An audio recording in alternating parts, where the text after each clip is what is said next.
लेना है तो आइए इसको कर लेते हैं। क्या है, x के लिए हल कीजिए, x का मान ज्ञात करना है, x का वैल्यू बताना है कि x का मान क्या होगा। क्या है, x का मान क्या होगा, ये प्यारा सा सवाल है ना। x का मान हमको निकालना है तो x का मान के लिए सवाल है x बटा 2 प्लस 3x बटा 4 बराबर में दिया हुआ 25 है ना। और सेकेंड सवाल मेरे पास है x बटा 3 प्लस x बटा 6 बराबर में 10 है। ठीक है, यदि आपको एक सवाल समझ में आ जाता है, सवाल नंबर 1, तो आप इस सवाल को अपने आप कर पाइएगा। ठीक है, तो ध्यान दीजिए और एक बात ध्यान दीजिएगा कि वीडियो को आप लोग स्किप मत करिए, एक पॉइंट पर ध्यान दीजिए कहाँ क्या क्या हो रहा है। यदि आप ध्यान दीजिएगा तो आपका मैथ स्ट्रोंग होगा। आप मैथ जब स्ट्रोंग होगा तो सब विषय आपको आराम बुझाएगा। ठीक है, इसलिए वीडियो बने रहिएगा।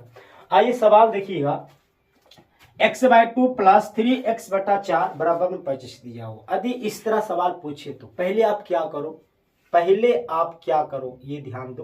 पहले आप भिन्न के जोड़ दिया हुआ है, इसका एलसीएम निकाल दो। यदि यहाँ प्लस में है तो भिन्न के जोड़ है, यदि माइनस में होगा तो भिन्न के घटा हो जाएगा। ठीक है, जो अधिकांश बच्चा जो है इस लॉजिक को पकड़ नहीं पाते हैं और वह अपना सवाल को गलती करके आ जाता है एग्जाम में, है ना, जिसको उसको मैथ में नंबर कम आता है। ठीक है, तो पहले यहाँ पर भिन्न के जोड़ दिया हुआ है, भिन्न के जोड़ करेंगे। बताए भिन्न के जोड़ का नियम क्या बोलता है। भिन्न के जोड़ बोलता है कि पहले आप एलसीएम करो। पहले क्या बोलता है, एलसीएम। तो स्टेप नंबर 1 है, पहले क्या करना है, एलसीएम करना है। तो ऐसे लिख लो, या करके या x बाय 2 प्लस 3x बटा में 4 बराबर कितना 25 दिया हुआ। इसका एलसीएम निकालेंगे तो 2 4 का एलसीएम कितना होगा बाबू, 2 4 का एलसीएम होता है तो फटाफट 2 4 का एलसीएम, तो 2 4 का एलसीएम आपका 4 होता है। कितना होता है, 4। आप कर भी सकते हो कि 2 4 का एलसीएम, 2 4 का एलसीएम, 2 से लगा 1, यहाँ 2 आ गए, अपने लगेगा। क्या हो गया, 2 गुना 2 यानी हो गया इसका एलसीएम 4 हो गया। ठीक है, यहाँ कोई दिक्कत आपको नहीं होगा।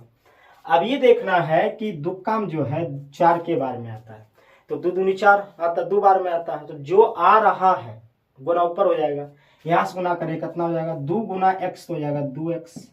अब प्लस में क्या होगा, चरका में 4 बताइए के बार में आएगा, तो बोलना चरका में 4 तो एक ही बार में आता है, तो एक जो बार में आ रहा है वो गुना कहाँ होगा, 3x से। कितना होगा, 3x गुना ये कितना 3x हो गया। अब बराबर में क्या होगा, 25 होगा। ठीक है, आप देखिए अब यहाँ पर है 2x प्लस 3x बटा में 4 है, बराबर में क्या 25 है। ठीक है, अब यहाँ कंडीशन 1 है, इधर 1 है। ठीक है, तो पहले यहाँ पर देखेंगे कि ये दोनों जोड़ में दिया हुआ, दोनों जोड़ देंगे, क्या होगा 2x प्लस 3x कितना होगा, 3 2 5x होगा, 5x बटा में 4 बराबर में कितना होगा 25 हो जाएगा। ठीक है, अब ध्यान दो, यहाँ पर 2 है, यहाँ सिंगल दिया हुआ, यहाँ भी है 1 मान लेंगे, 1 हो गया। अब कैचिया गुना कर लो तुम, क्या होगा 5 गुना x तो 5x हो जाएगा, काम खत्म, है ना। अब क्या करें, 25 गुना कितना 4 होगा, तो 25 का 100 हो जाएगा, 100 हो गया। अब यहाँ से तुम x का मान निकाल लो, होगा कितना होगा, x बराबर में 100, और ये क्या है 5 दिया हुआ, 5 बटा में चल जाएगा, कितना हो गया 5 बटा में। काट लो इसको, 5 से भगा देंगे हम 100 में तो 20 बार में कट जाएगा, आपका कट गया, यानी x का मान कितना हो गया 20 हो गया। हमसे क्या पूछा था, x का वैल्यू, यानी x कितना वैल्यू हो गया इसका 20 हो गया, है ना। यहाँ कोई दिक्कत आपको नहीं है। तो आपका सेकेंड सवाल जो है बताना है कि इसका आंसर क्या होगा। कमेंट में भर दीजिएगा कि इसका आंसर क्या होने वाला है। जय हिंद।